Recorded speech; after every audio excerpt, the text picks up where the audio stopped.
El infierno. Yo, durante años y años, me he preguntado una y otra vez cómo un Dios que es infinitamente bueno, un Dios que es bondad, puede permitir que haya seres que estén siempre sufriendo. ¿Cómo es posible eso? Qué bien se sigue de que haya seres de esa manera. ¿Cómo puede estar feliz Dios sabiendo que hijos suyos están en el fuego espiritual del infierno, están sufriendo continuamente? Y después de darle muchas vueltas, años de vueltas, de leer a los mejores teólogos, de meditar, de escudriñar la Sagrada Escritura, aunque esto sigue siendo un misterio, he llegado a algunas conclusiones que os participo porque creo que os pueden servir para entender este misterio. El infierno hay que entenderlo desde la parábola del hijo pródigo. El padre está siempre con los brazos abiertos, siempre dispuesto a la acogida, siempre amando. El padre solo ama. El padre no desea mal a nadie. El padre no quiere hacer sufrir a nadie, ni hace sufrir a nadie. Dios no hace sufrir a nadie. Ahora bien, vemos incluso aquí en la tierra que hay padres llenos de bondad, que no se les puede pedir más bondad respecto a sus hijos, y que sin embargo uno de esos hijos, o a veces su único hijo, odia al padre. A veces el hijo se marcha de casa. Normalmente vuelven al cabo de unos años, pero algunos no. Hay hijos que se marchan de un modo definitivo y pasen los años que pasen, no retornan. He conocido casos así. Así hay que entender el infierno. Dios no hace sufrir a nadie. No encontraréis un solo versículo de la Escritura en que se diga que Dios tortura al condenado al infierno. Se dice que hay sufrimiento en el infierno, pero Dios no tortura a nadie. Las almas, cuando mueren, si han rechazado a Dios, si definitivamente no quieren estar con Él, Dios no les obliga a estar con Él. Entre otras cosas porque sería inútil. Sería inútil. Entonces, estos pensamientos nos ayudan a entender el infierno de otro modo, no como el Dios justiciero que dice: has quebrantado el orden objetivo, luego ahora debes sufrir. No me has obedecido, luego ahora vas a ver mi castigo y te voy a torturar. No encontramos eso en la Escritura. Se habla de los sufrimientos del infierno. Cosa lógica, porque incluso en la tierra vemos que el mal, cuando es gravísimo, es tortura. No es que tengamos que esperar a que venga un castigo futuro. El mal, cuando es gravísimo, terrible, espantoso, es tortura para el que lo hace. En la misma medida en que el pecado es espantoso, en esa misma medida produce un dolor espantoso en el que lo porta. Me diréis, pero hay excepciones. No las hay. No vemos las almas. No vemos las almas. Vemos las sonrisas, vemos los yates, los palacios, pero no vemos el alma. En la medida en que una persona se pervierte, en la medida en que una persona destruye el bien que hay dentro de sí, en esa misma medida sufre. Lo que pasa es que muchas veces, muchas no, la inmensa mayoría de las veces, los pecados son solo de debilidad. Y entonces no requieren un castigo tan espantoso como algunos querrían. Hay pecados que son de mera debilidad, que no requieren que Dios intervenga, y no interviene. Pero cuando las cosas van más allá de lo que es permisible, entonces, cuando la perversión llega a cierto grado, esos mismos pecados son ascuas en el alma del inicuo. Y eso ocurre ya sobre la tierra. El infierno es la prolongación eterna de esa situación. De hecho, si analizáis los versículos de la Biblia, es expulsado a las tinieblas exteriores, es expulsado del banquete, alejaos de mí, no os conozco, las puertas cuando entran las vírgenes prudentes se cierran, son términos de exclusión, de echar afuera, de estar no dentro del banquete, pero no son términos de tortura proveniente de Dios. ¿Se habla de un fuego? Sí, pero un momento, las almas no tienen cuerpo. Luego ese fuego solo puede ser espiritual. Dado que no tienen cuerpo, ese fuego es espiritual, es el fuego del alma que sufre, el mismo fuego que ya algunas almas sufren sobre la tierra. Yo recuerdo hablando con un seminarista en el primer año del seminario, el versículo, el lugar del gusano que nunca muere, y pensábamos, ¿será ese gusano real, material? En aquella época, en nuestra candidez, en nuestra inocencia, leyendo un libro de un escritor antiguo, pensábamos que sí, de acuerdo a ese autor venerable y antiguo. Pero ahora sé que no hay gusanos materiales en las almas. Es símbolo del sufrimiento. El infierno es la prolongación de la lejanía de Dios para siempre, siendo uno como es. Y aquí vemos que la persona, cuanto más mala es, entiende todo peor, vive peor, sufre más, está más lleno de tensión, más lleno de agresividad. Cada pecador se conjugan los pecados de un modo concreto, individual, personalizado. En unos pecadores prima más la tristeza, en otros pecadores prima más la agresividad, en otros el odio, en otros la rabia, en otros el rencor, la venganza, en otros la soberbia que de verdad puede ser una fuerza muy atormentadora. A más soberbia, más tormento.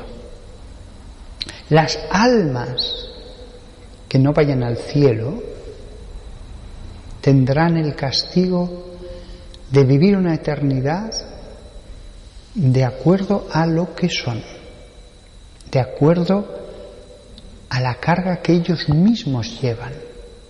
Pero Dios no envía instrumentos de tortura allí. Además, daos cuenta de una cosa.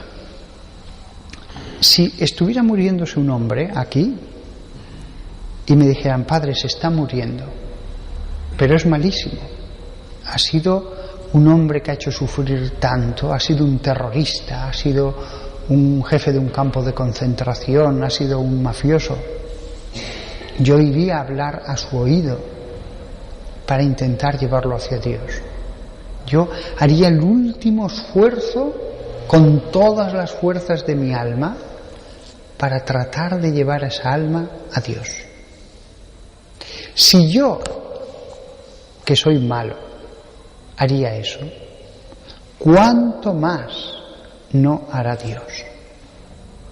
También yo en el seminario pensaba, me preguntaba, ¿Dios dará una última gracia para que cada ser humano se arrepienta y vaya a Él? Ahora estoy seguro de que sí. No tenemos certeza, esto no es un dogma de fe, pero yo estoy convencido de que Él, que es Padre, que Él ama mucho más que nosotros, que Él sí nos pide a nosotros que colaboremos en este plan de salvación. Colaboremos, sí, pero Dios no renuncia como Padre que es a hacer el último gran intento para que esa alma vaya a Él. Si un alma se fuera a ir al infierno, ¿qué padre no haría algo para que se arrepintiera? ¿Qué padre no lo haría? Pues bien, yo estoy convencido internamente y personalmente de que Dios siempre a todo hombre que esté en enemistad con Él hará un intento por salvar su alma. Aunque lo veamos inconsciente, aunque la muerte sea instantánea, en un segundo, no importa, Dios puede hacer lo que quiera un segundo antes. Entonces, al infierno irán aquellas almas que hayan resistido no ya la predicación de un sacerdote, las razones de un buen predicador, los ruegos de una madre de aquí de la tierra, no. Al infierno irán los que hayan resistido el último inmenso, poderosísimo, perfecto intento de Dios para salvar cada uno de sus hijos. Claro, si el alma, ante una fuerza tan arrolladora, tan impresionante como esa, dice, no, Dios no puede hacer más.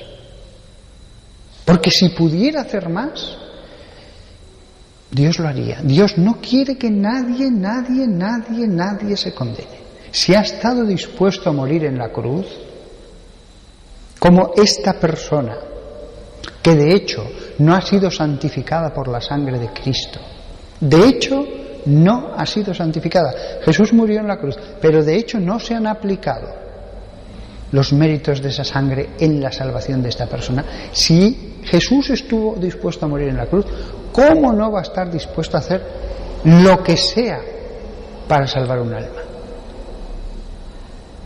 Con lo cual, si viéramos todo, diríamos, ahora comprendemos. El que se condena no se condena solo porque vio unas malas escenas lujuriosas en la televisión, o faltó un domingo a misa, o comió carne un viernes de Cuaresma. No. La condenación es una cosa mucho más seria. Mucho más seria. Y allí está Dios, que no quiere que un alma eterna eternamente esté sufriendo. Ahora bien, repito, si uno dice no en ese momento, ante la perfección de Dios que atrae, ya no queda más que hacer. Es que el alma está totalmente decidida. Es como cuando un predicador intenta hablar a un alma y después de intentarlo días o semanas dicen, no sigo. Está cerrado totalmente. Otros aún puedes ver un resquicio, una rendija por donde... Pero hay almas que dices, no hay nada que hacer, está cerrado. Solo pienso que se condenarán las almas que, no digo pronuncien ese no a Dios, sino que sean ese no a Dios. Porque el acto de pronunciar no a Dios parece algo puntual, como que después pueden arrepentirse, como que lo pueden pensar, sí, ahora es así, pero a lo mejor dentro de un mes. No. Solo se condenarán, en mi modesta y humilde opinión, después de años y años haberle dado vueltas a este asunto. Y no creo, de verdad, no creo que haya muchos teólogos sobre la tierra que le hayan dado más vueltas y más vueltas cada año sobre este asunto que yo. Habrá otros que también, pero no creo que haya muchos, Y al final he llegado a esta conclusión. Dios es, permitidme la incorrecta expresión, demasiado bueno. Y el infierno es demasiado terrible. Si alguien se condena, verdaderamente Dios podrá decir, yo ya he hecho todo lo posible. Fijaos, no estoy diciendo se lo merece. La cuestión no es tanto si se lo merece o si no se lo merece. La cuestión es que somos libres. La cuestión es que el purgatorio puede durar, si hace falta, 400 años o 1000 años, con un sufrimiento mucho mayor que en la tierra. No habría problema, si no fuera por el juicio final, que el purgatorio no pudiera durar 10.000 millones de años o 10.000 billones de años. Pero cuando el no es definitivo, absoluto, perfecto, sin la más leve rendija, ya uno se ha determinado para siempre y el tiempo solo hará que consolidar esa decisión, no hay nada que hacer. Eso lo vemos sobre la tierra. Eso lo veremos sobre la tierra.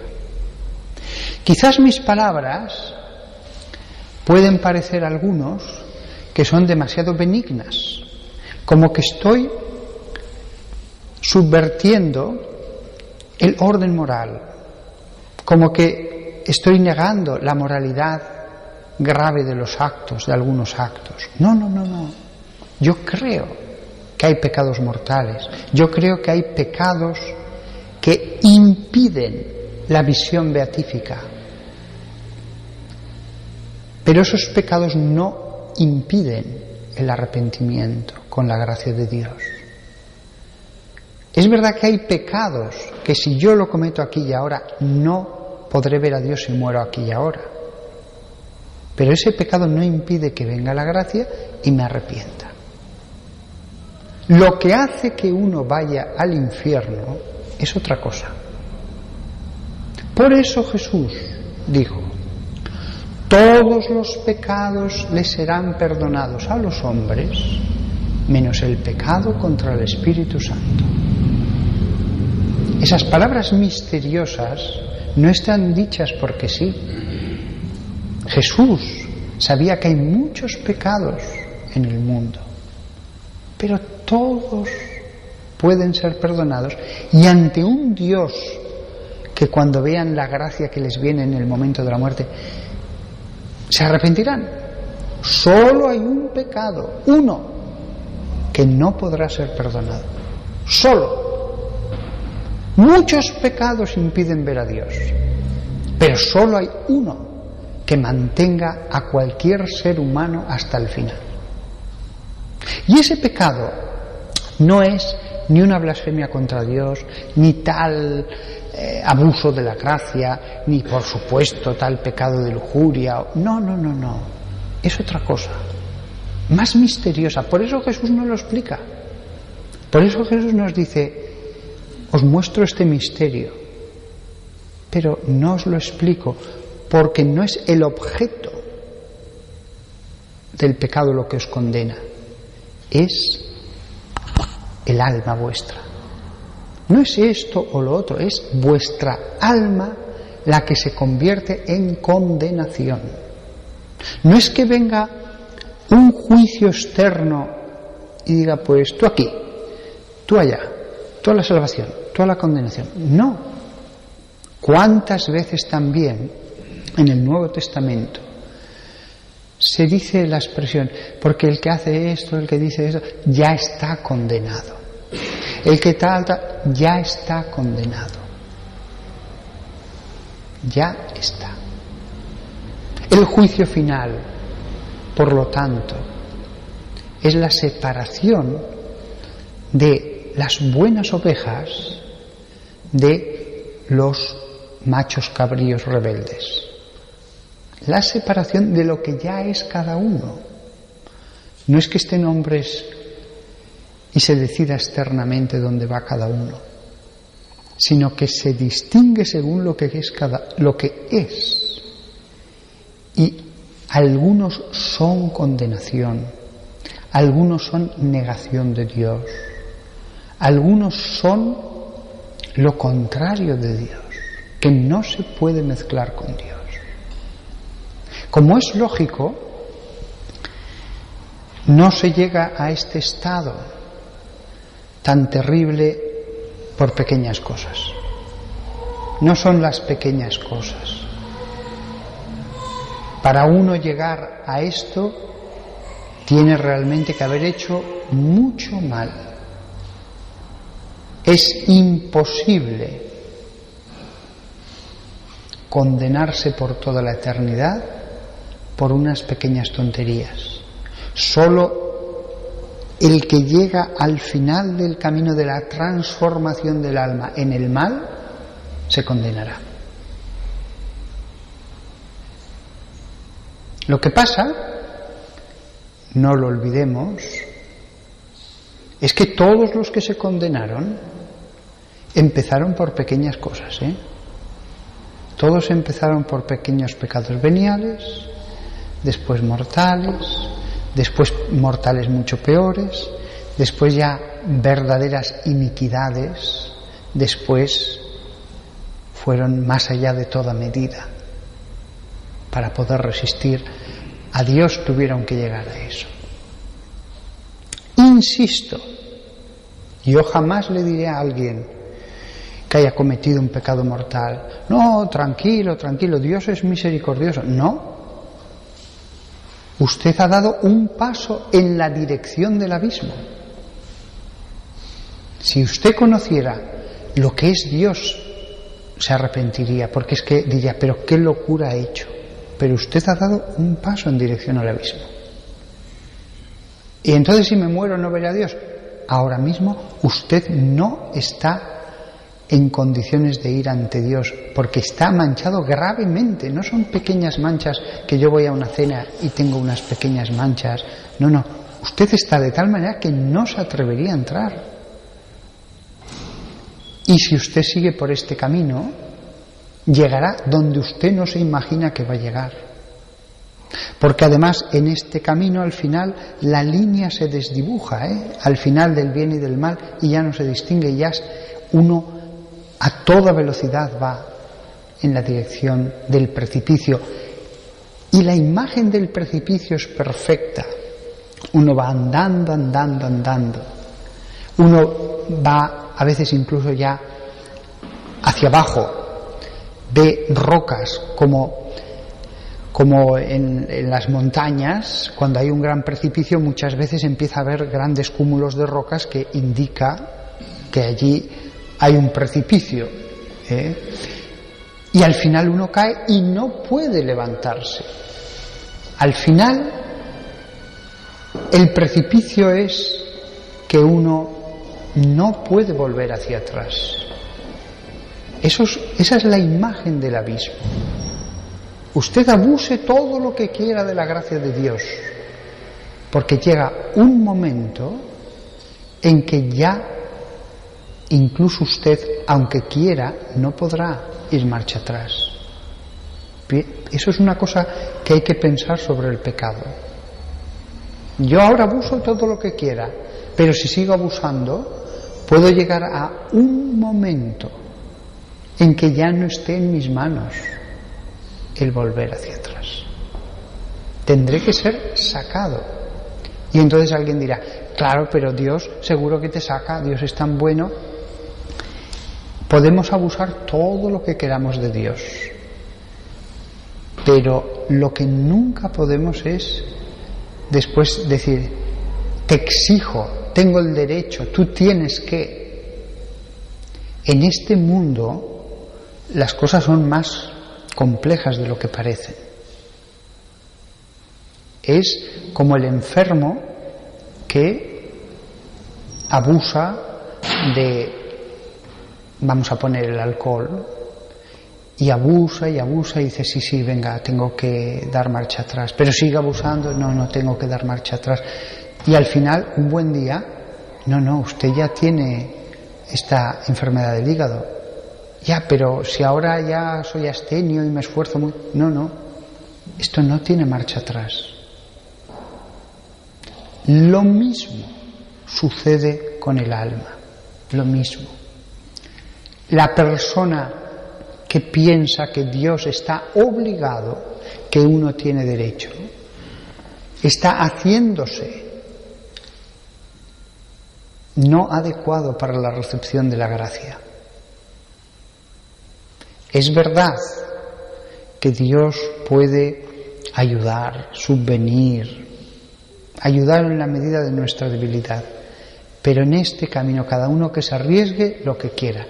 Lo que nos ha dicho Dios es que hay puntos de no retorno. Arriesgaos lo que queráis, ofendedme lo que queráis, cargaos de toda la iniquidad que queráis. Yo os digo que hay puntos de no retorno.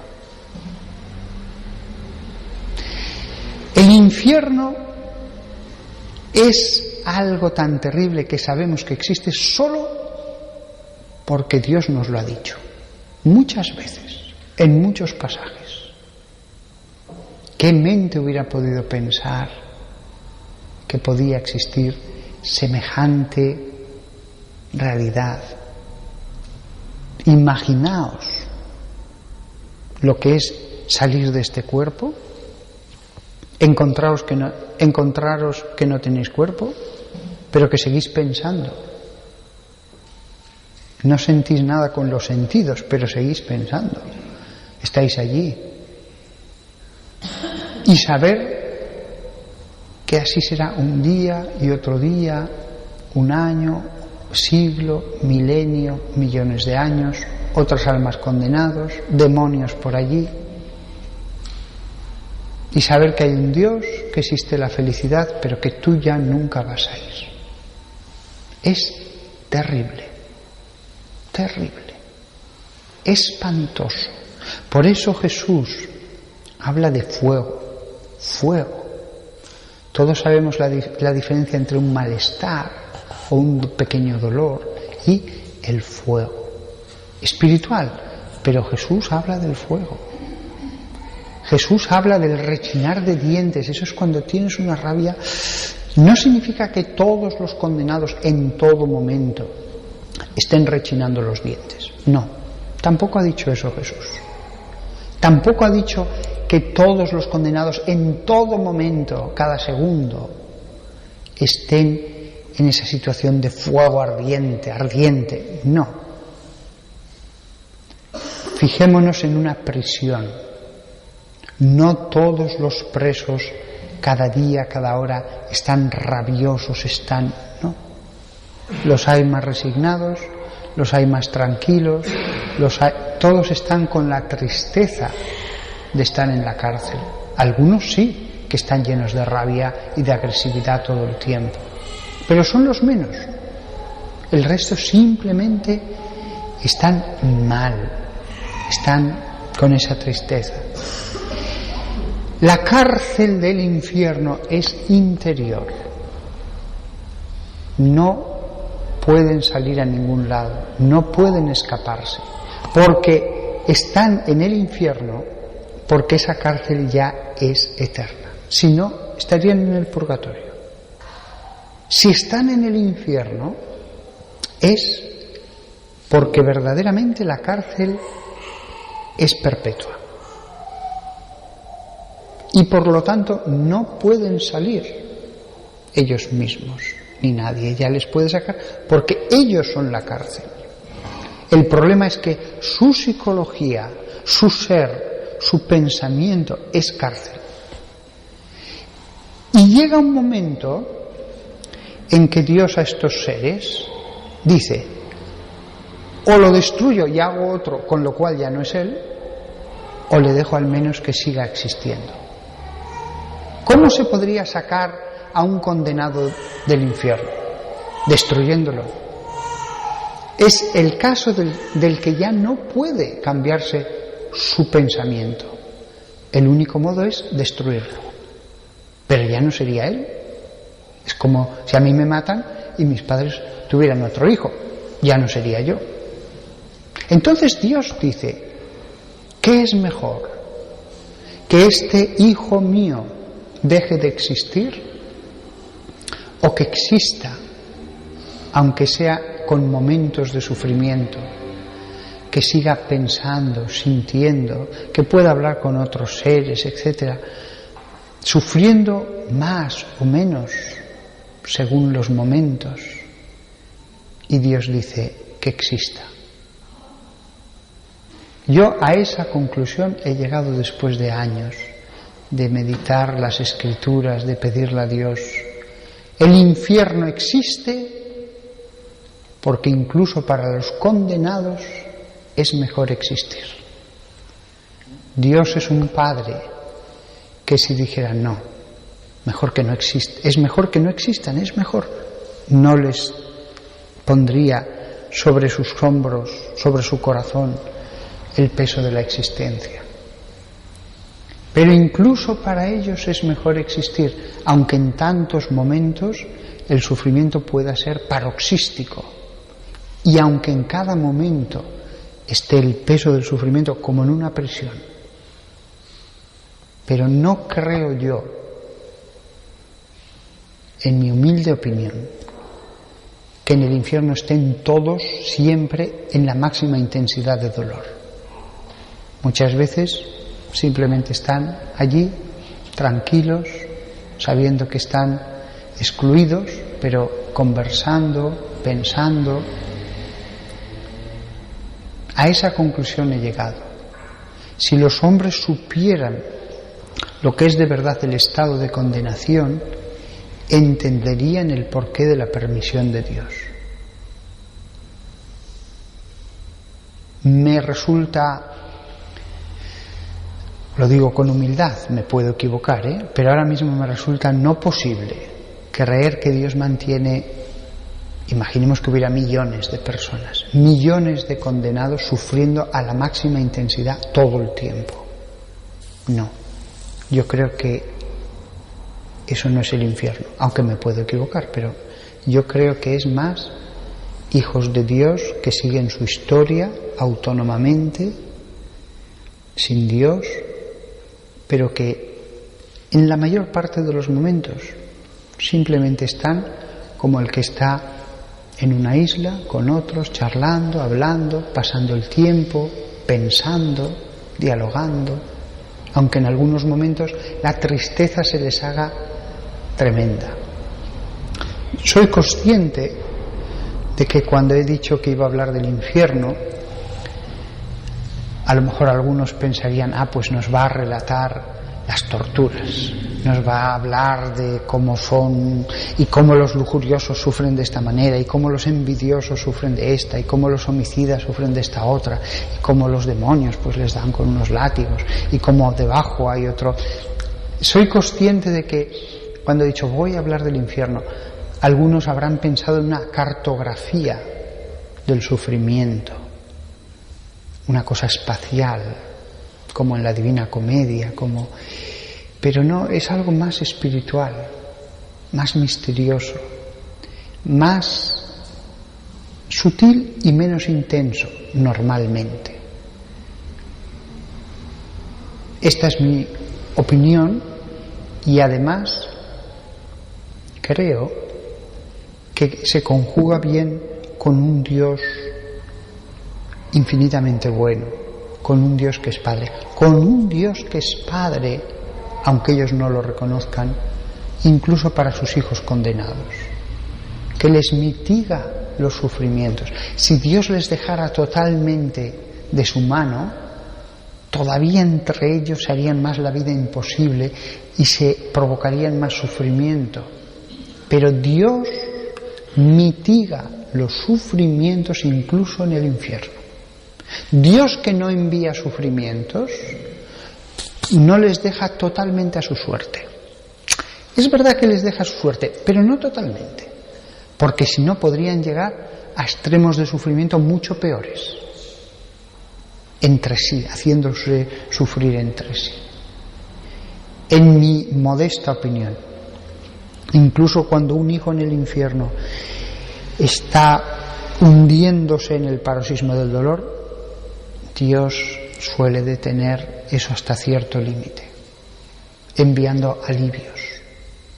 Desgraciadamente él está en el infierno porque ya no acepta a Dios, con lo cual no puede sacarlo. Pero permitidme la imagen, sin que él se dé cuenta, porque si no aún le daría más rabia, le ayuda. Es como ese padre que envía ayudas, sea de dinero a través de un vecino, pero sin que se entere mi hijo. Es orgulloso, es tal, es cual. Y diréis, pero ¿cómo no se arrepienten? Pero es que están locos. Sí, pero esto ocurre aquí en la tierra, Esto no es imaginación, esto ocurre ya en la tierra. También aquí en la tierra podríamos decir, pero es que estás loco. ¿Cómo no reconoces lo que está haciendo tu padre por ti? No, es que estás ciego y encima le odias. Me acuerdo de un marido al que su mujer dejó, que este vivía para su mujer al 100%. Y cuando su mujer, después de más de 20 años de casados más, que su marido la había idolatrado, yo recuerdo que me dijo una vez, José Antonio, yo no creo en la iglesia, no creo en la religión.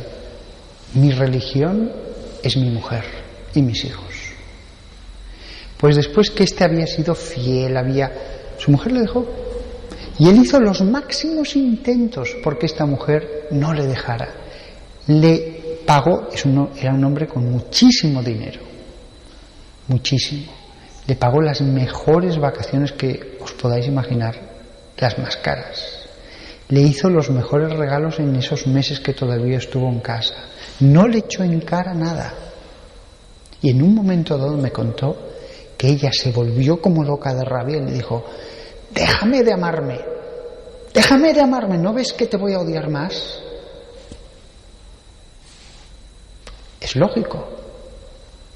El único modo que tenía esa mujer de desgarrarse de su marido con el que formaba una unidad y que la amaba con todo su corazón era odiarle. Y si hubiera hecho más rabia hubiera recibido. Tremendo. ¿Cuántos se han condenado en el infierno? Nadie lo sabe. Sería totalmente inútil dar un número. Pueden ser a lo mejor solo 100 o pueden ser 500 millones. Pueden ser 10.000 o pueden... Desde luego, si se condenaran el 0,1% de la humanidad, son muchos millones. Nadie lo sabe. Pero aunque se condenaran solo 5.000 personas, sería una tragedia. La gran tragedia del universo en toda su historia serían esas 500 personas. Sería la gran tragedia. Ojo, no sería un error en el plan de Dios. Dios sabía que si creaba la humanidad, esas 500 personas iban a existir. Él ya lo sabía antes de que apareciera el mundo. Pero que pueden ser 5 millones o 50. Es que no lo sabemos. De todas maneras, fijaos, en la sociedad todos son buenos, todos obedecen un orden visible, objetivo, que está allí, los guardias, la ley, los juicios, y aún así hay presos, y son un buen número, son un buen tanto por ciento en todos los países de la tierra. Esto nos debe hacer pensar que a lo mejor son más de los que creemos, porque incluso en lo visible los hombres transgreden el orden. No lo sabemos.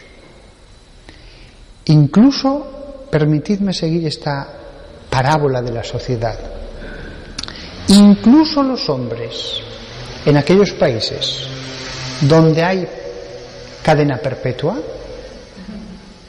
no es un número pequeño el de aquellos que cometen actos que saben que lleva aparejada la cadena perpetua. Fijaos, siguiendo esta parábola, es una interesante comparación. Y no estamos hablando de la fe, sino de lo que se ve. Si haces esto, este es el castigo. Y yo libremente lo acepto. ¿Quién sabe? No lo sabemos. Solamente Dios lo sabe, pero esto no es ninguna tontería, porque Jesús nos ha advertido muchas veces y muy seriamente del infierno. Muchas veces y muy seriamente. Con lo cual, cuando yo predico del infierno y medito y reflexiono sobre el infierno, reflexiono sobre las palabras de Jesús, reflexiono sobre el Evangelio. Jesús también les explicaba las cosas después a solas a los apóstoles. Aunque también os digo, aquellos pobres pescadores no estaban para muchas teologías, porque a veces comparaciones muy sencillas se ve que no las entendían. Pero Jesús seguro que les explicó muchas cosas y ellos estaban intrigados. Maestro, ¿son pocos los que se salvan? La insistencia de Jesús en hablar del infierno, la insistencia de Jesús en hablar del infierno es una de las cosas de las que más habla. Siempre cielo y infierno, pero muchísimas veces, muchísimas. Es una de las elementos centrales del mensaje de Jesús. Por eso tenemos que reflexionar sobre ello. No estamos traicionando a ese Dios amor al tomarnos en serio las palabras de ese Dios amor. Pero no podemos entender el infierno de un modo judiciario externo. No podemos entender el infierno como un Dios que dice, ah, sí, me has desobedecido, pues ahora te fastidias y yo te voy a hacer sufrir. No. Eso seguro que no es el modo. O decir, he transgredido esto, automáticamente, como una máquina que echas la moneda y te sale algo, me viene esto. Es algo más profundo. Y lo que sí que es tremendo, ya una vez incluso en el infierno, es descender la escala. ¿Cómo será la existencia de los grandes monstruos de la humanidad y del mundo de los ángeles que se rebelaron, los demonios? ¿Cómo será la existencia momento tras momento, siglo tras siglo, de los grandes monstruos que hicieron sufrir tanto, que borraron del todo la imagen de Dios de sí mismos, cualquier rastro, que son oscuridad, mal, deseo de hacer sufrir, que si pudieran matar a Dios lo matarían, como dice la Biblia de Satanás, el homicida desde el principio, así lo llama. ¿Cómo debe ser? Son tan malvados que en el Apocalipsis se los tiene que echar afuera. No se los puede acoger en la sociedad de los santos, porque solamente harían que mal, solamente harían que daño. Hay que sacarlos fuera y serán arrojados al lago de fuego por los siglos de los siglos. Así es una de las cosas finales que se dicen en la Biblia. Un mensaje de salvación y de condenación. Las dos cosas, simultáneamente, como dos líneas que corren paralelas, como dos ríos que corren paralelos. El final no podemos decir acaba con un mensaje de salvación, acaba con un mensaje de salvación y de condenación, porque ambos son eternos y ambos existirán, y de hecho existen ya ahora mismo. Si dijéramos que el mensaje es solo de salvación, negaríamos la realidad del ser que es querido por Dios, de ese ser que ese otro ser infinito mantiene. Hay seres cuya existencia es el sufrimiento. No solo el sufrimiento, como lo he dicho también antes, pero es una existencia inserta en el sufrimiento. Una existencia no solo carente de salvación, sino positivamente condenada, finalmente separada para que no sigan haciendo daño. Tremendo. ¿Cómo será la vida de un Judas Iscariote, sabiendo que podría estar gozando de Jesús? Que no hay solución. ¿Cómo será la vida, los pensamientos, los afectos de aquel que sabe que solo tiene su existencia, que está condenado a estar consigo mismo a solas, rodeado de otros condenados con los que puede hablar e interactuar, pero como el que está, la imagen de la isla en el que está encerrado, el ser confinado,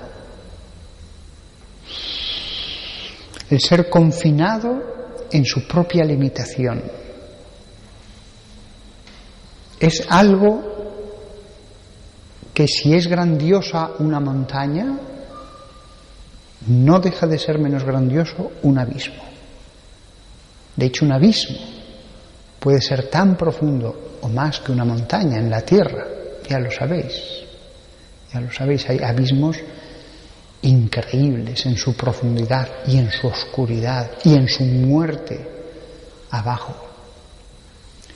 Las profundidades abisales son tierras muertas. Hay pequeñas zonas donde hay algo de vida, pero son tierras de una impresionante muerte, quietud, oscuridad. ¿Cómo serán esas cimas? Qué terrible es que ya ahora andan por nuestras ciudades seres humanos, hermanos nuestros, que ya tienen esa cima y que, si no son liberados, se hará más profunda hasta hacerse irreversible.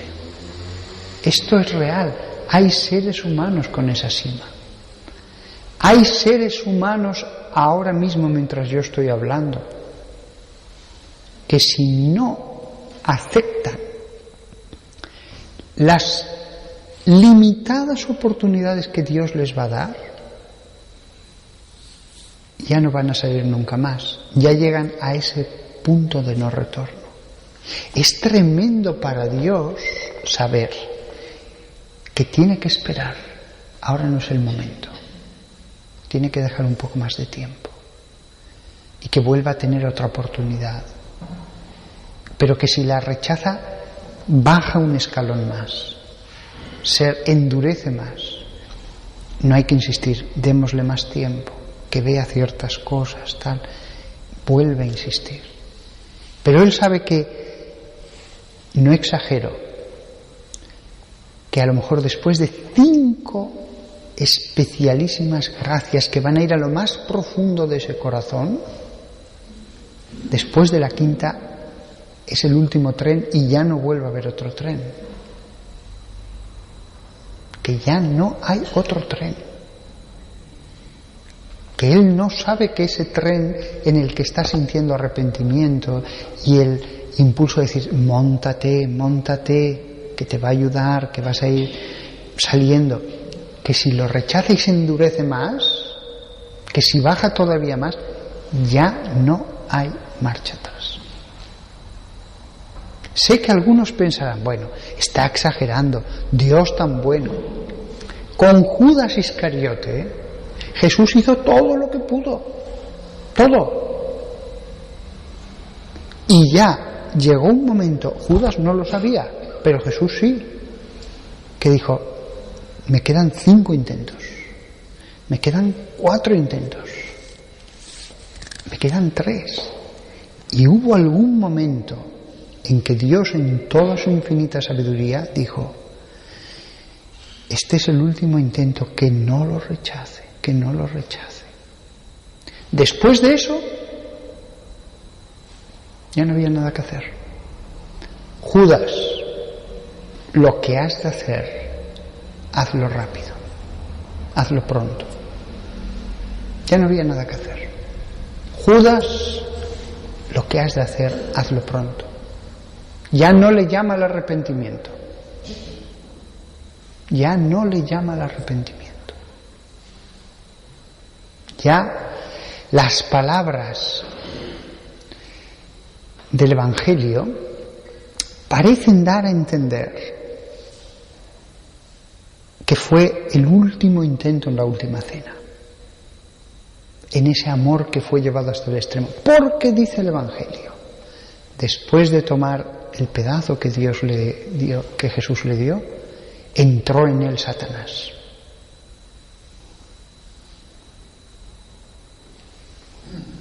Entonces, alguno pensará, pero a lo mejor Judas se salvó. Bueno, las palabras del Evangelio dan la sensación, y he medido mis palabras, dan la sensación de que no. Ninguno de vosotros se perderá, menos el hijo de la perdición, dijo Jesús. Ay del que entrega al Hijo del Hombre, porque más le valiera no haber nacido. Las palabras de Jesús en el Evangelio dan la sensación de que se condenó.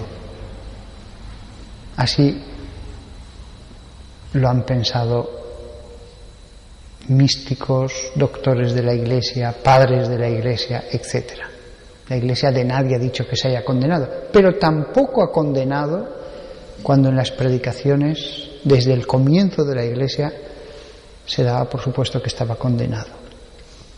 Ni siquiera de él podemos afirmar con una precisión categórica que se condenó, pero es un ejemplo de cómo él no estuvo en manos de un buen predicador o de un santo, estuvo al lado de Jesús, que sabía lo que tenía que hacer, y se endureció. Y al final le dice, lo que tengas que hacer, hazlo pronto. Tremendo, tremendo.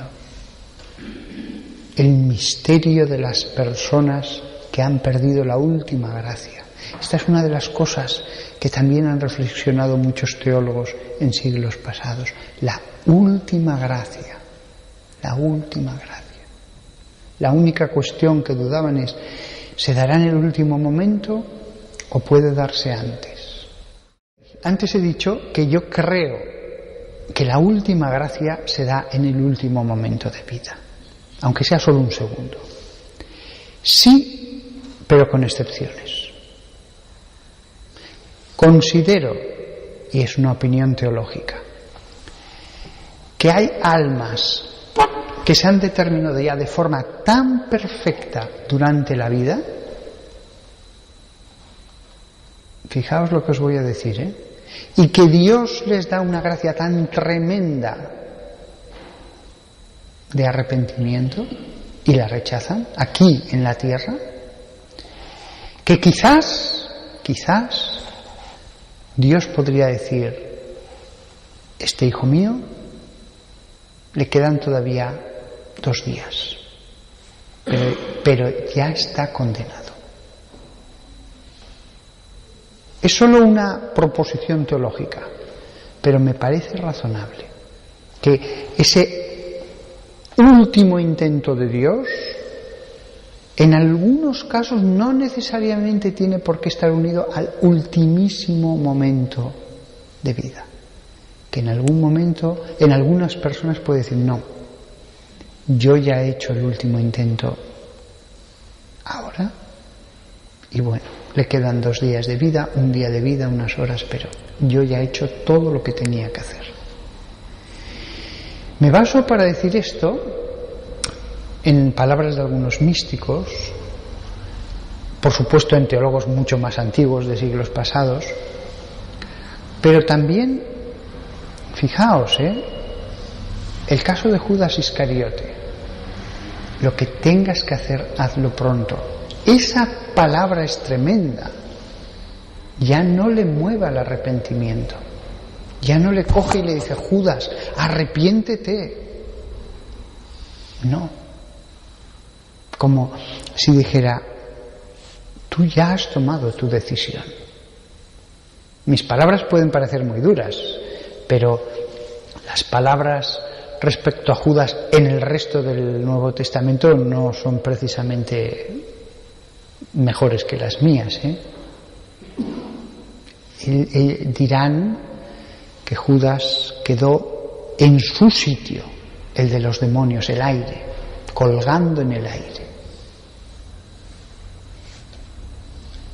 Realmente la Sagrada Escritura, al ponernos delante el misterio de la condenación, es terrible porque Dios quiere exponernos ante nuestros ojos este misterio. Y alguno podrá pensar, ay, pero acabe con unas palabras de misericordia, de salvación, de... No, hoy solo tenía que exponer el infierno. No voy ahora a edulcorar el fuego del infierno con unas palabritas diciendo, bueno, y ahora todo esto se arregla con esta varita mágica. No, es que no se arregla. Es que no se arregla. Es que podemos contemplar solo el infierno y eso ya es motivo de meditación. No hay un final feliz para el infierno. No tenemos que pensar, hablamos del infierno, pero enseguida digamos algo como que pone unos paños calientes en este asunto. No, meditemos el infierno en toda su crueldad, la crueldad de los seres que se han revelado. Pero no está mal que meditemos esto a secas, a palo seco. No está mal que no divirtamos nuestra mirada sobre otras cosas, que en toda su rotundidad lo pensemos. Y acabamos rezando un Ave María a la Virgen, que es nuestra esperanza para que nunca vayamos al lugar del que he hablado. Dios te salve María, llena eres de gracia, el Señor es contigo, bendita tú eres entre todas las mujeres, y bendito es el fruto de tu vientre Jesús. Santa María, Madre de Dios, ruega por nosotros pecadores, ahora y en la hora de nuestra muerte. Amén. Hasta pronto.